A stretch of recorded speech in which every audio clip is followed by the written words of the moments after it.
They used to be sure you'd respond. That a simple message, a half-hearted check-in, or even a random emoji at midnight would be enough to pull you back. A hey at 12 a.m. A vague question. How have you been lately? No apology. No explanation. Just an unexpected knock, like they've always had the right to show up whenever they please. And you right in that moment feel your heart skip a beat.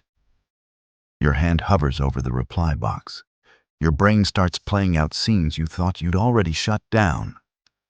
Maybe they've been thinking things through. Maybe there are still feelings left. Maybe this time it'll be different. And somewhere inside you, a voice whispers, "What if I don't respond? Will they leave again? Am I missing my chance to get them back?" That's the oldest trap there, is the fear of losing something that never actually existed. You're afraid of losing someone. But forget they were the one who chose to lose you first. You think this is a second chance, but forget that people who truly care don't need a second chance to treat you right from the start. No one reaches out because they just happen to think of you. There's nothing random about it. What you're facing isn't an opportunity. It's bait, a test, a gentle tug to see if you're still easy to reel in or if you've finally outgrown the crack they used to crawl through. Because they remember the version of you who was always ready to answer, ready to forgive, ready to shrink, just to hold on to something blurry. But this time, if you're clear-headed, the game flips. And that's why this video exists. Welcome to Victory Stoic, the place where you learn to respond, not from impulse, but from control. Not with explanations, but with composure. Here, we don't strike back. We take back our power. If you've ever regretted texting back too soon, stay until the end of this video, because I'm going to show you not just what to do, but why you must do it to protect the one thing that matters most, your dignity. What hurts isn't the message. It's how it hits the spot you haven't fully cleaned out. Just when you're finally getting better, just when your heart is settling again, it shows up like a familiar ghost. No threats, no noise, but just enough to knock the wind out of you. You want to believe they texted because they missed you, because they've changed, because something in them still won't let go. Part of you hopes it's an apology in disguise, that after everything they've finally realized your worth. But hold on a second. Let's break this down. Why are they texting you from a psychological standpoint? In behavioral psychology, there's a concept called checking for access, a test to see if someone is still available. Not to reconnect, but to confirm, I still have influence. Most people don't leave because they hate you, and they don't come back because they love you. They leave because they're bored, uninterested, or because you became predictable and too easy to have. They come back when they're no longer the center of someone else's world, and they want that feeling back. It's not emotion. It's an instinctive strategy to maintain control. Picture this: they once held something tightly in their hand. They dropped it without a second thought. But months later, they reach for it again, not because they need it, but to see if it's still theirs. They're not texting because of you. They're texting because of them. They need to know they can still get under your skin. They used to read you like an open book. Now they're checking what page you're on, or if you're still stuck rereading the old ones. This isn't an invitation to reconnect. It's a probe.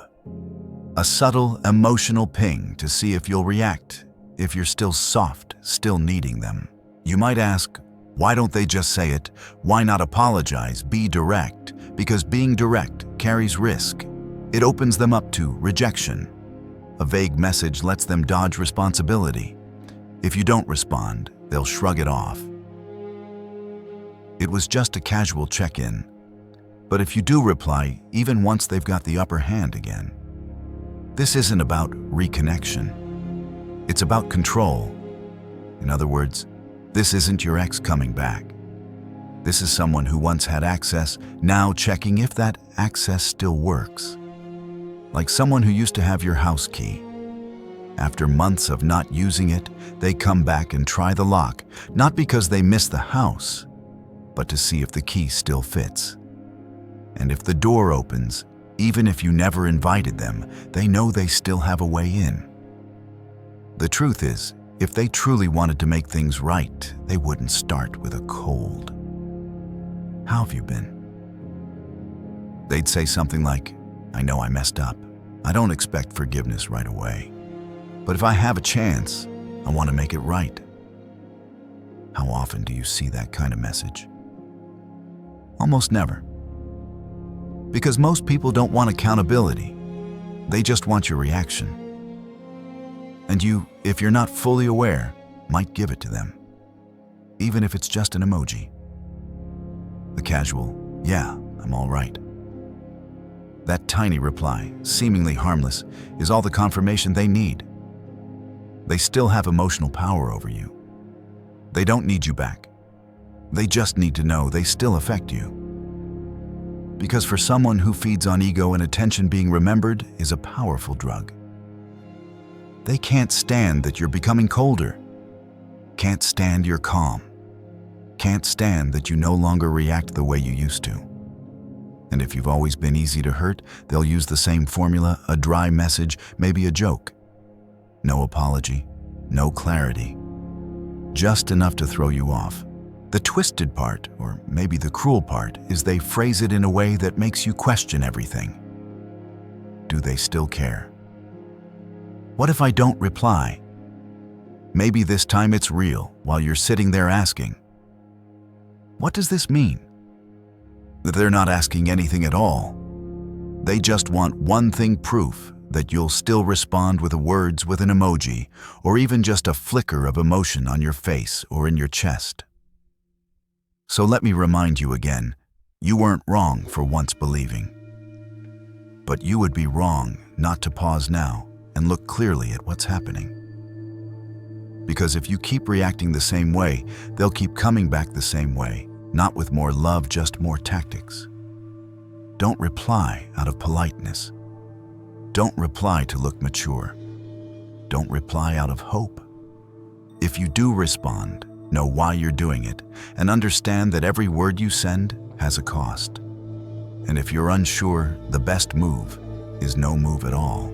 In moments like this, silence is the clearest sign that you're no longer the same person they once knew. Before we talk about how to respond, take a moment to examine yourself, the one receiving the message. Them reaching out is one thing. But why do you feel such a pull to answer? This is the part most people avoid, but it's the most important. There's a truth many won't admit. We don't reply because we have something to say. We reply because we're scared that silence might cost us a chance. A chance to reconnect, to start over, to rewrite the ending we once hoped for. But you forget that ending had its chance, and they were the one who chose to walk away. The mind of the person receiving the message, especially from someone who once left, is a storm. It's not just emotion, not just anger, not exactly joy. It's a tangled mess of fragile hope and buried anxiety, of wanting to stay strong but struggling to resist a drop of vague affection. I once met a man, successful, composed, respected, someone you'd never think would falter because of a message. But he told me, when she texted me, I was in a meeting. My phone lit up. Do you remember the cafe where we first met? And my heart skipped. I didn't reply, but I didn't hear a word for the rest of that meeting. I didn't understand why. I thought I was past it. That's how it happens. You think you're fine. You assume you've moved on. But one message, just one, begins to crack everything you've spent months holding together. Not because they still matter, but because the wound still hasn't fully healed. That message isn't just a notification, it's a mirror held up to your softest, most unguarded place. When you receive that message, your mind quietly asks, if they reached out, does it mean they still think of me? And just like that, you start hoping. Not because there's evidence, but because your brain wants to hope. The human mind hates loose ends. It hates uncertainty. So it fills in the blanks with comforting conclusions. Maybe this time will be different. But it won't be. This time is not different. Because someone who's truly changed doesn't reach out with vague messages. They show up with accountability. Yet most people stay stuck in the mindset of, I need to do something or I'll lose my chance. But that's an illusion. Real chances don't show up as vague texts. And they don't come from someone who hurt you and never owned it. There's another common reflex responding not because you still love them, but because you want to protect your image. You don't want them to think you're still hurt. You want to seem mature, civil, unbothered. But the truth is, you're still being controlled. Because people who are truly unbothered don't need to prove that they are. Many people respond out of emotional survival. They think if they don't say something, they'll regret it. But the truth is, regret only comes when you're not yet clear on who you were in that relationship. Once you are silent stops feeling like effort, it becomes choice. You respond because you think you should. Because kind people don't ignore others. But you forget the kindest thing you can do is protect yourself from those who hurt you without ever taking responsibility. And most importantly, you're not reacting this way because you're stupid. You're reacting this way because you once loved deeply and honestly. And the cost of honest love is that when your trust gets broken, you secretly hope one day it might become real again. But they're not coming back because it's real. They're coming back because they know you used to bend. And if you still bend the same way, you'll cut yourself all over again. None of this means you can't respond. It means you shouldn't respond until you fully understand what's driving your urge to. If you respond from fear, from hope, from a craving to rewrite a prettier ending, then you're letting the past script your future. And you already know how that story ends. You might be wondering now, so what should I do? Is there a way to reply without losing my power? We'll get to that next. Not to help you clap back coldly, but to help you protect your peace, whether through a well-chosen sentence or a purposeful silence. But before we move on, if what I've said here touches something you've lived through or are still going through, I ask one thing: subscribe to Victory Stoic. We're not here for drama. We're not here for false hope. We're here to see clearly, protect our dignity, and move like people who don't need anyone's approval to know our worth. Now let's continue. What makes them reach out isn't love. It's the belief that they still have access, that you're not over it, that if they drop a simple, "Hey, how's it going?" you'll flinch. You'll reply. You'll open a door they once slammed without so much as an apology. But then, nothing. The message goes through, not blocked, seen, but silence. At first, they're not worried. They assume you're playing hard to get. Maybe you're busy. Maybe you're just trying to keep the upper hand. They smirk like, okay, act cool, but I know they'll reply. An hour passes, then two, half a day, a full day, still nothing. Now something shifts. Not anger, not regret, but a chill. That strange feeling when someone who always reacted now slips out of reach. No warning, no pushback, just gone at the exact moment they thought they still had pull.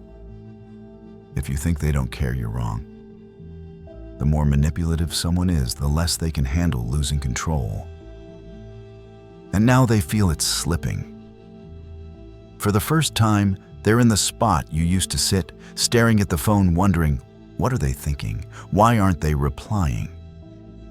The longer it lasts, the more their ego unravels. because they don't know how to process this silence. The same person who once played your emotions is now being played by your silence. They've been pushed into the very limbo they once put you in, and they have no skills to survive there. They start to panic. First, they reread their own message, checking for typos, tone, whether it sounded too cold or meaningless. Then they start reviewing the past between you two. Was I too harsh? Did I really lose them this time?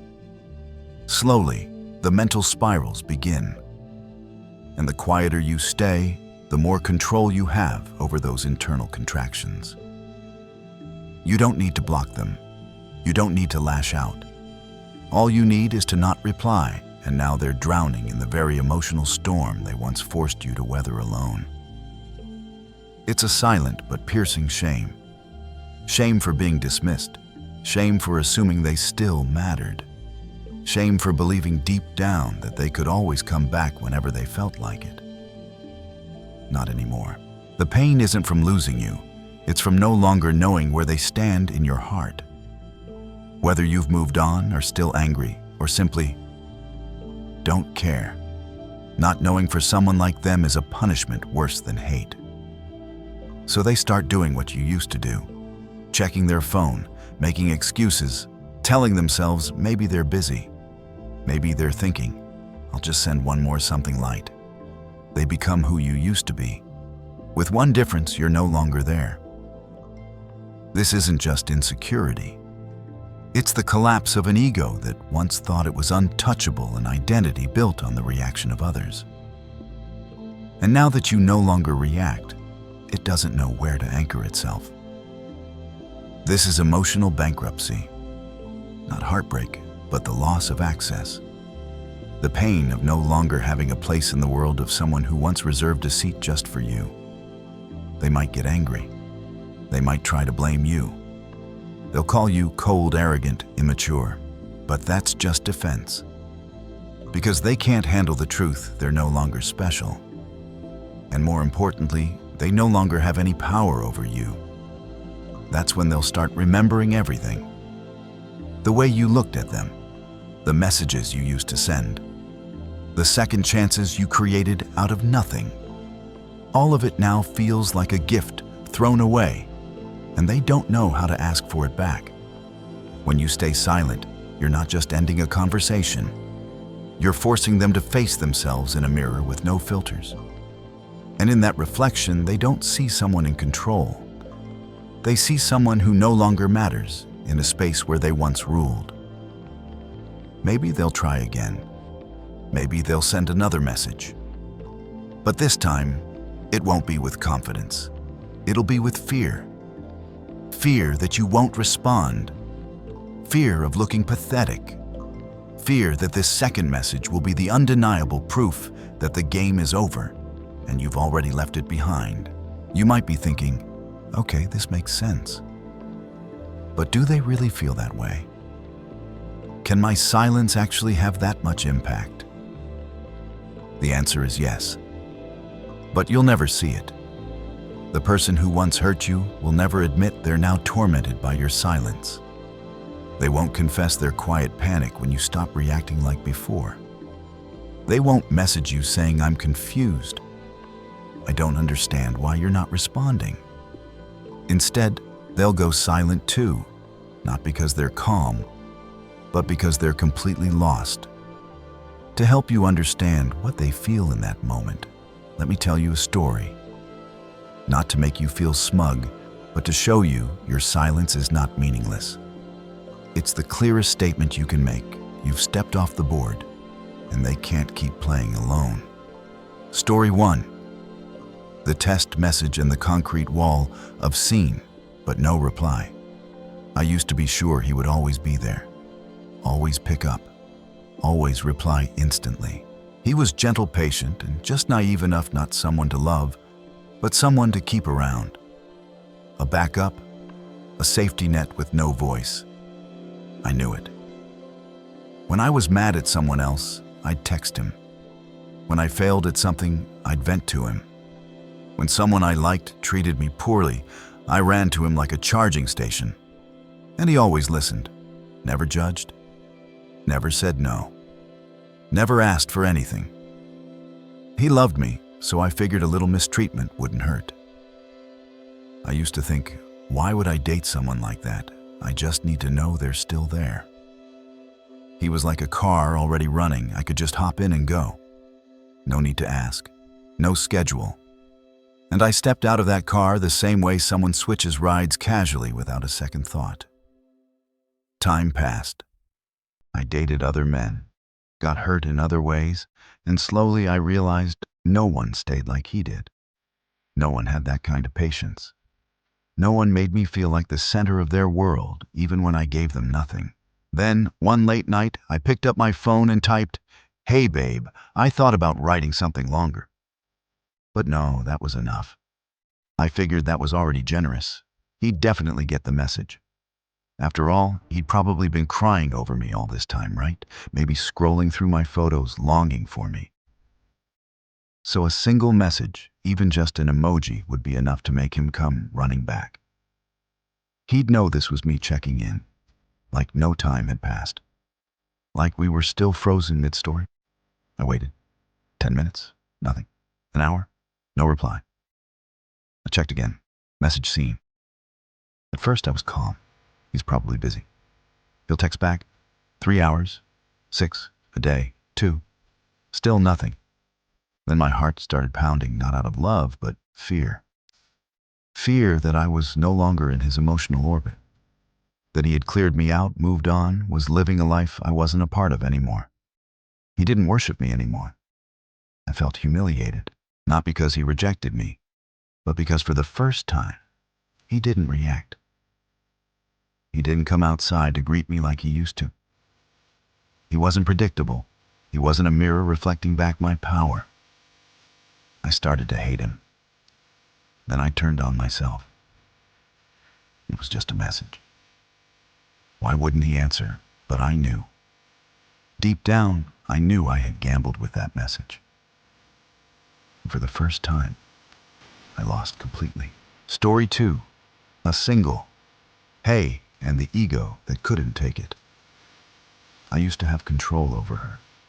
Not in a loud, aggressive way, but by being cold just enough, distant just enough, vague just enough to always keep her guessing about where she stood in my heart. She loved me more than I deserved.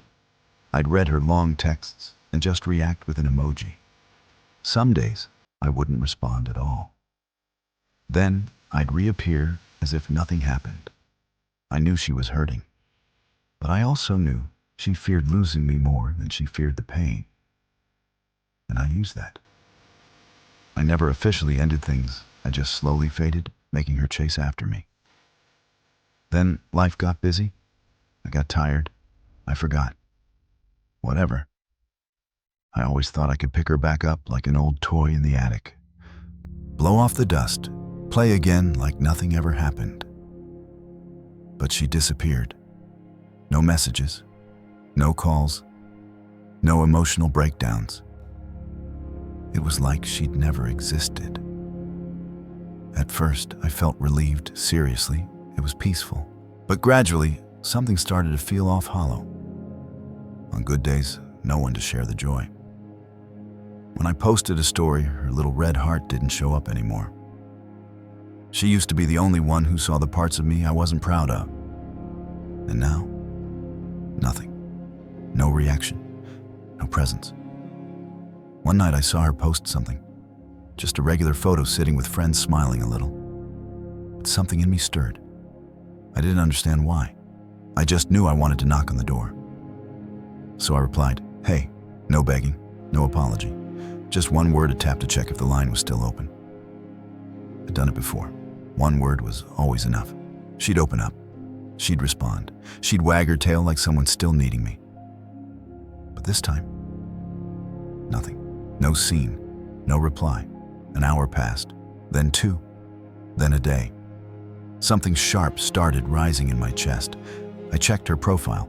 Not blocked, not unfollowed, but no presence either. What was this? I knew she'd read it, so why no response? Was she playing games with me now? Was she with someone else? Honestly, If she had posted a photo with another guy, I could have just told myself she was mad and being petty. Or maybe she'd play coy cold on the surface, soft underneath. But no, silence. Could she really not exist for me anymore? I almost sent another message, then deleted it. Typed, "Still mad at me," deleted again. My head was on fire. My pride wrecked. I had called and no one came. For the first time, I understood what she must have felt. The pain of texting someone who doesn't reply, of becoming the leftover in a frame where you used to be the focus. And my ego, the one I'd built for years, started to crack, right at the spot where I'd used it to step on others. So now the question is silence always the best strategy, or is there ever a time when you should respond? And if you do, what should you say? That question creeps in after a while, especially when the silence stretches long when you're calm again. And the other person keeps texting not once, but 3 or 4 times, or just keeps acting like you owe them a reply. Some say silence is always the answer. But the truth is, it's not always about cutting someone off completely. The real issue isn't whether or not you respond. It's about where you respond from emotion, or from control, from weakness, or from strength. If your answer comes from a fast heartbeat fear of missing a chance, or being pulled by nostalgia, you're still responding as a victim. But if you reply knowing exactly where you stand, what they want, and how to reassert your boundary, then it's no longer a reaction. It's a strategic decision. There's no absolute right or wrong. Sometimes silence is the perfect end. But sometimes one clear, sharp reply, cold, direct, leaving no room to continue, is stronger than any silence. It's like placing a sign at the end of the road, dead end. If you choose silence forever, make sure it comes from clarity, not avoidance. But if you choose to reply, learn to reply like a Stoic. Marcus Aurelius once wrote, "You have power over your mind, not outside events." Realize this and you will find strength. You can't control what they say, what they do, or when they pop back in. But you can control the only thing that matters, your reaction. And that reaction should carry no hope, no regret, no trace of emotion they can use against you. Nothing that says you're still thinking about them, still soft, still breakable. A Stoic reply must meet 3 standards. Short with no invitation, cold but not cruel, polite enough not to be bitter, clear enough not to leave a door open. For example, if they text, "How have you been?" or "I miss the old days," you don't have to stay silent forever if you feel it's time to close the door with words.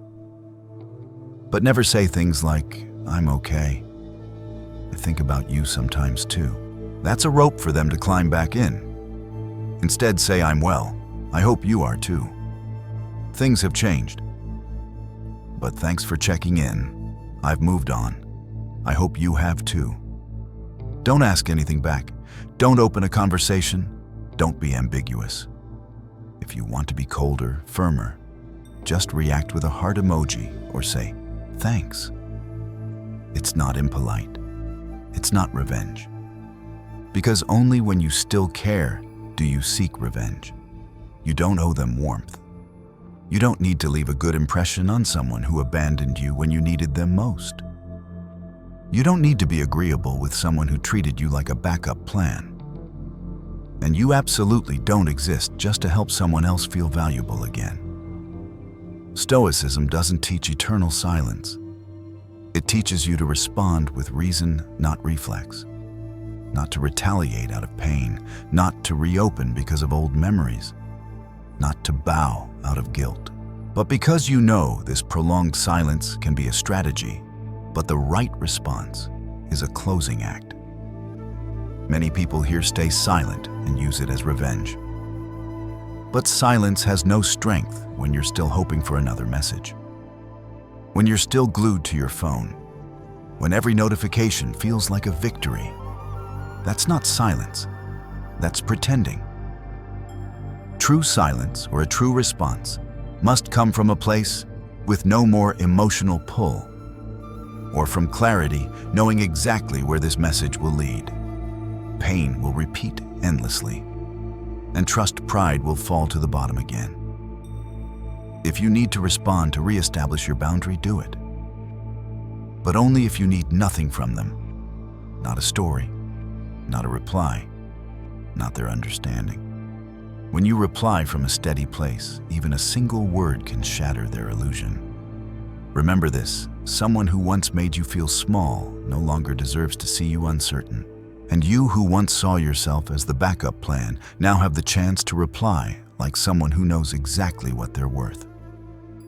You don't need to say you hurt me. You don't need to relive the past. You don't need to explain your silence. The silence was your answer all along. But if you want closure in words, let it be the last word. One word. No more. No emotion. No way back. That's how someone once underestimated now acts like someone who can't be controlled anymore. That's how a Stoic lives, by controlling themselves, not trying to control others. But even when you know how to reply, there's still a more important question. Are you texting because you're truly done, or because you haven't let go? Many people, after learning how to respond with clarity and calm, like we just discussed, fall into a deeper trap. They think they're being rational. But in truth, they're just wearing a mask of coldness to cover a heart that's still weak. They're not texting to close the chapter, they're texting because they still hope. Not hope for an explanation, hope that the other person will read that message and change, come back, appreciate them, finally see their worth. But here's the problem: that's not closure. That's the start of another round of heartbreak. When someone hears from an ex, even if it's just an emoji or a vague "how have you been," a thought instantly pops up: I won't be easy this time. I'll reply with strength, with poise. But underneath that is a small, quiet wish. Maybe they really miss me. Maybe this is a new beginning, and from that tiny crack, instead of closing the door, they reopen it just enough for the ex to slip through again. This time not loud or messy, but more dangerous, because now it's wrapped in the illusion of being mature. We're grown, we're over it, so we can talk. But nothing has changed. The ex still sent a message just to test. And you, though, replying like a Stoic warrior, if you're still waiting for their next response, you're still being led by emotion, not clarity. Remember this: a lot of people don't look for closure to end things. They look for closure to hold on. And they call it, we just need to talk. But talk for what? You already know they once ignored you. You know they left without explanation. You know they made you feel like a second choice. If that's not clear enough, it's not because they didn't say it. It's because you don't want to accept it. Here's a concrete example. A man was ghosted by his girlfriend. Not a clean breakup, just less attention over time. And then one day she disappeared from everything. 6 months later she texts, "Hey, how have you been?" He reads it. Angry but heart-pounding. He thinks he's stronger now. He replies, "Thanks, I'm doing fine. Hope you are too." Polite, short, Stoic. And then he waits. 5 minutes, 1 hour, a day. No reply. He feels that sting again. Why? Because that message wasn't sent to close things. It was sent to check if there was still hope. And when nothing came back, he spiraled even worse than before. Because he thought he had moved on, but deep down he was still clinging.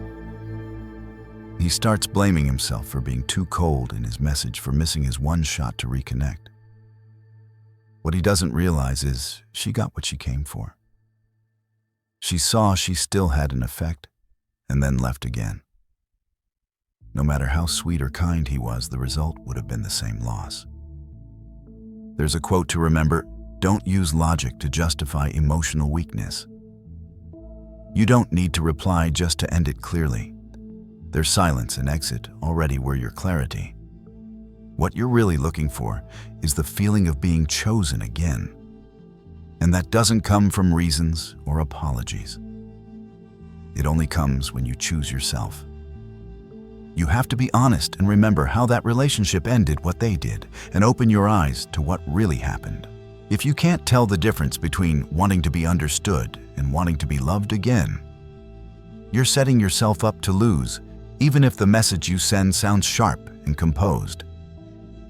Let's make one thing clear again. This isn't a love lesson. This is a lesson in self-control, in saying no when every instinct in you wants to say yes, in holding on to your dignity at your most vulnerable, in stepping back not because you lost, but because you know you no longer need to stay to feel worthy. The point isn't that they came back. The point is that you no longer need them to feel whole. You don't need an apology, a text, or a touch to validate your worth. Someone who once hurt you when they come back should get nothing more than your silence or a cold, polite goodbye that leaves no door open. If this hit home, or if you've ever wished someone told you this sooner, don't keep it to yourself.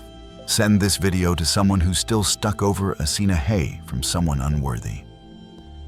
And if you feel this channel speaks to something in you, subscribe to Victory Stoic, where we don't learn how to love others again, but how to love ourselves for real. Have you ever replied and regretted it? Have you ever felt your hands shake just from a dumb story reply? Share your story. Someone out there might need exactly what you're about to say.